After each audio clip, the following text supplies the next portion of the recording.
Actor Paul Newman was a bit of a legend and a man who inspired others with his talent. He also pursued other endeavors such as philanthropy and racing cars. Here are some things you may not have known about the 10-time Oscar nominee and one-time Best Actor winner. Paul Newman was raised in what most people would call a privileged upbringing. He was born in January 1925, and when young Paul was just a baby, his folks moved to a fancy community called Shaker Heights, Ohio. Many years later, when Newman looked back on his life, he described his childhood neighborhood as one of the best communities in the country, with an incredible school system that he wished he had taken more advantage of. His childhood years were stable, but they weren't without struggles. Later in life, Newman would admit regret that he could never fully impress his father, Arthur. After high school, he wasn't confident about his next steps. He wasn't keen on leading his family's business at that point and decided to enlist in the military.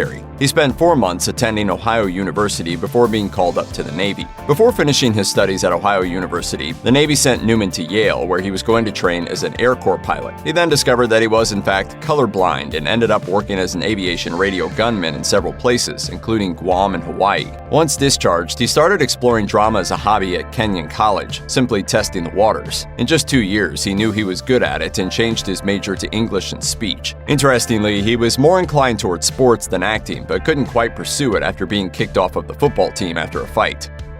Despite being a well-behaved kid, Paul Newman couldn't escape trouble when he joined college. His early studies at Ohio University were reportedly interrupted not just by the Navy, but supposedly because he was thrown out after a controversial incident that involved beer in the rector's car. He was also known for courting trouble later in life after drinking sprees that landed him in jail a couple of times. Newman was, throughout his life, recognized as a goof who enjoyed playing practical jokes on others around him even when they put him in serious trouble. It must be said, though, that Newman never really harmed anyone else when he was goofing around. Despite his run-ins with the law, though, Newman developed sympathy for the police who had to deal with his rowdy behavior. Basically, the actor felt for cops and could sympathize with them on account of his conversations with them. He once said, "I think what I learned about the police is what a difficult thing it is for them not to become anesthetized by the suffering, the blood, everything. My own involvement with the police usually has been on an unfriendly basis." According to biography, Paul Newman spent time working in theater after he finished college in 1949. This is how he found his first wife, Jacqueline Witt. They tied the knot shortly after they met, and Newman focused on his acting career until he experienced a major blow in 1950 when he lost his father. Newman and Witt then decided to shift base to Ohio and help out with the family business. However, Newman couldn't keep himself interested for too long. He remained fascinated by acting and left Ohio for Connecticut with his family, studying at the Yale School of Drama before experiencing financial difficulties a year after he first joined Yale. Thankfully, Newman didn't let this shake his motivations, and he decided to go to New York, where he was mentored by Lee Strasberg at the Actors Studio, along with other big names like James Dean, Marlon Brando, and Geraldine Page. Despite his later success, Newman never found acting an easy pursuit and worked hard to master his craft. He later recalled that it took him, quote, "about 4 years to really understand acting as a serious pursuit." I don't know the things that I have a gift for except tenaciousness. Paul Newman first entered Hollywood in 1954 when he made his debut with the film The Silver Chalice. Even after that, it took almost 2 years to get more notice. It was his portrayal of the boxer Rocky Graziano in Somebody Up There Likes Me that paved the way for his success. However, a tragedy led to this role. His fellow actor James Dean died in a sudden car crash before the film's script was finished, leaving the part open for Newman.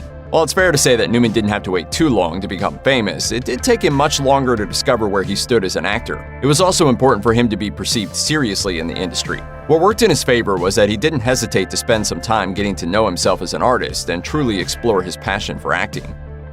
Paul Newman's first marriage was not meant to last. According to The Guardian, Jacqueline Witt and Newman ended up parting ways in 1958 after he fell in love with actress Joanne Woodward, who he co-starred with in several movies. Even before they became a couple, Newman and Woodward had powerful chemistry, a chemistry they tried to resist at first because Newman was already married. Initially, Witt wasn't pleased and didn't cooperate with her husband, refusing to grant him a divorce. When the divorce did come through, Woodward and Newman made things official and moved to Westport, Connecticut, where they raised their daughters. Though they had their troubles, Newman and Woodward would remain married for 5 decades until Newman's death. Woodward once explained how they managed to stay married despite the grind of Hollywood and other challenges. What finally is left is if you can make somebody laugh, then that's very important. Keep her laughing. And he sure does keep me laughing. Paul Newman didn't get where he was without hard work, and sometimes his natural gifts actually caused problems with his career. Newman often felt that his famous good looks actually created problems for him as an actor because they prevented him from being taken seriously. According to the New York Times, he once said, "I picture my epitaph. Here lies Paul Newman, who died a failure because his eyes turned brown." However, Newman managed to make things work, and as his career stretched to decades of work, he gained more and more important credits, including The Color of Money, for which he won the Oscar for Best Actor. He found himself tackling challenging roles, such as that of a character who was misrepresented by the press in the 1981 film Absence of Malice. Looking at the evolution of Newman's career, it's clear that he finally did get people to take him seriously. Consider this. In 1958, he was a charmer trying to tie the knot with a Southern lady in the long, hot summer. By the time 1982 rolled around, the actor played the role of an alcoholic lawyer who finds himself taking on a medical malpractice case in The Verdict. In 1978, Paul Newman had to live through heartbreak when one of his sons from his first marriage, Alan Scott Newman, died of an accidental overdose while taking painkillers prescribed after a motorcycle accident. While mourning his son, Newman started a charity called the Scott Newman Center later in 1978. The organization's aim was to help prevent drug abuse through awareness campaigns and aid those who need support. Sadly, the organization was defunded in 2011 and shut down in 2013. Despite the family's best attempts to keep the charity running, fundraising was a problem that they couldn't resolve.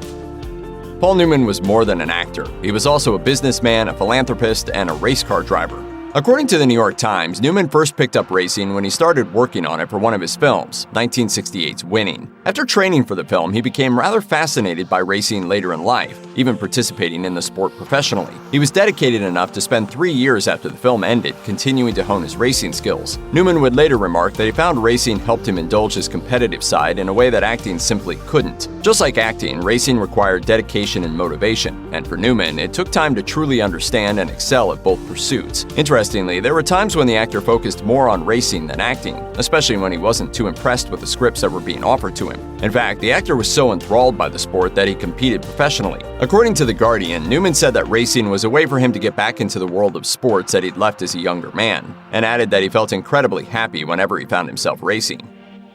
Paul Newman was multifaceted and very good at multitasking, which meant that even in the midst of an acting career, he figured out a way to start a food business. His beginnings were simple. When he was preparing salad dressing for friends one day, he realized that he didn't have to throw away the leftovers and could market the product and sell it to shops. This led to the start of Newman's Own, a company that was run by Newman and his friend writer A.E. Honchner. The duo's goal was to donate the company's profits to charity and to help fund kids' education. Since the company was first established, it's estimated that $250 million has been donated to nonprofit groups around the world. Newman also decided to start something called the Hole in the Wall camps to ensure that kids battling life-threatening diseases could take a much-needed break and go on a free vacation. The first residential summer camp was started in 1988, and 8 camps have been founded since then in the United States, the United Kingdom, Ireland, and France. Newman's goals were ambitious, and he made sure to devote his time and energy to fulfilling them. I was trying to acknowledge, I think, luck. What an important part it has played in my life. Acting wasn't a constant in Paul Newman's life. He was frustrated by the industry at various points, and at one point was so worn out by Hollywood that he simply took a break. After 4 years away, he returned in 1994 to star in the acclaimed films The Hudsucker Proxy and Nobody's Fool. But in 1995, he focused harder on racing. He was 70 and determined to chase his dreams, and was said to be the oldest competitor in the event's history when he attempted the grueling 24 Hours of Daytona endurance race and won. The actor got back to films in 1998 with Twilight. Although it was an interesting role for Newman, who played a private detective in the film, the movie suffered from post-production troubles and was simply not as appealing as it was expected to be. He continued acting sporadically after that, appearing in the 2002 film Road to Perdition and lending his voice to animated films including 2006's Cars. Despite his Hollywood stardom, Paul Newman was usually a private man who didn't enjoy sharing details from his personal life. When it was time to let go of Newman's Own, for example, the actor did so discreetly without making a big deal about the transition. He decided to donate everything from his ownership in the company to charity, and when Newman battled cancer in 2008, he refused to be open about his struggles and remained, as always, guarded about his personal life. Even as he approached the end of his life, Paul Newman refused to dwell too long on his many accomplishments, including his awards, his racing achievements, and his success as a philanthropist. When asked about his private life, which included a 50-year marriage to Woodward and 6 children from 2 wives, he simply said, quote, "It's nobody's business." Newman died of cancer in 2008 at age 83, leaving behind a legacy of stardom and generosity.